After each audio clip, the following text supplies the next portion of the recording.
A Simple Favour by Darcey Bell, performed by Arndt, Exie Sands, and Matthew Waterson.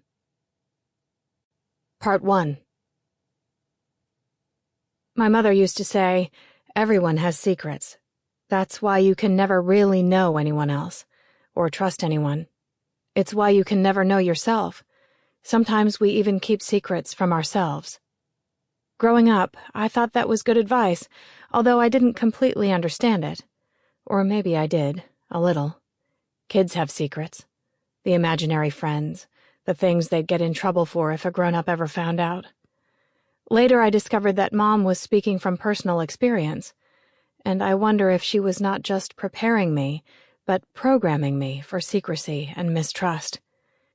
Did she sense that I would grow up to have darker and more shameful secrets than anyone else's? Secrets I mostly managed to keep, even from myself. 1. Stephanie's blog. Urgent. Hi, Moms. This is going to be different from any post so far. Not more important, since all the things that happen with our kids, their frowns and smiles, their first steps and first words, are the most important things in the world. Let's just say this post is more urgent. Way more urgent. My best friend has disappeared. She's been gone for 2 days. Her name is Emily Nelson. As you know, I don't ever name friends on my blog, but now, for reasons you'll soon understand, I'm temporarily suspending my strict anonymity policy. My son Miles and Emily's son Nicky are best friends. They're 5. They were born in April, so they both started school a few months later and are a little older than the other kids in their class. I'd say more mature. Miles and Nicky are everything you'd want your child to be. Decent, honest, kind little people. Qualities which, sorry guys if any guys are reading this, are not as common in boys. The boys found each other in public school. Emily and I met, picking them up after school. It's rare that kids become friends with their mom's friends' kids, or that moms become friends with their kids' friends' moms, but this time it clicked. Emily and I were lucky. For one thing, we're not the youngest moms.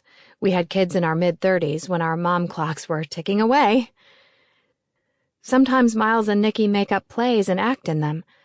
I let the boys film them on my phone, though I'm usually careful about how much time I let the kids spend on the electronic devices that make modern parenting such a challenge.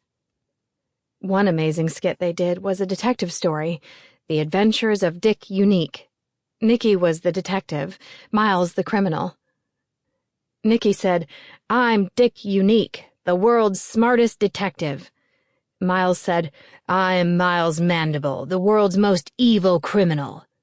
Miles played it like a villain in a Victorian melodrama, with lots of deep ho-ho-hos. They chased each other around our yard, pretending to shoot each other, no guns, with their fingers. It was awesome. I only wished that Miles's dad, my late husband Davis, could have been here to see it. Sometimes I wonder where Miles gets his theatrical streak. From his dad, I guess. Once I watched Davis give a presentation to potential clients, and I was surprised by how animated and dramatic he was. He could have been one of those goofy, charming, attractive young actors with floppy, shiny hair. With me, he was different. More himself, I guess. Quiet, kind, humorous, thoughtful. Though he did have some very strong opinions, mostly about furniture. But that seemed natural. After all, he was a successful designer-architect. Davis was a perfect angel, except for once or twice. Nicky said his mom helped them come up with the idea for Dick Unique. Emily loves detective stories and thrillers. She reads them on the Metro North commuter train to Manhattan when she doesn't have to prepare for a meeting or a presentation. Before Miles was born, I read books. Every so often now I'll pick up something by Virginia Woolf and read a few pages to remind myself of who I used to be, of who I hope I still am. Somewhere under the play dates and school lunches and early bedtimes is the young woman who lived in New York City and worked at a magazine. A person who had friends, who went out for brunch on weekends. None of those friends had kids. None moved to the suburbs. We've lost touch. Sample complete. Ready to continue?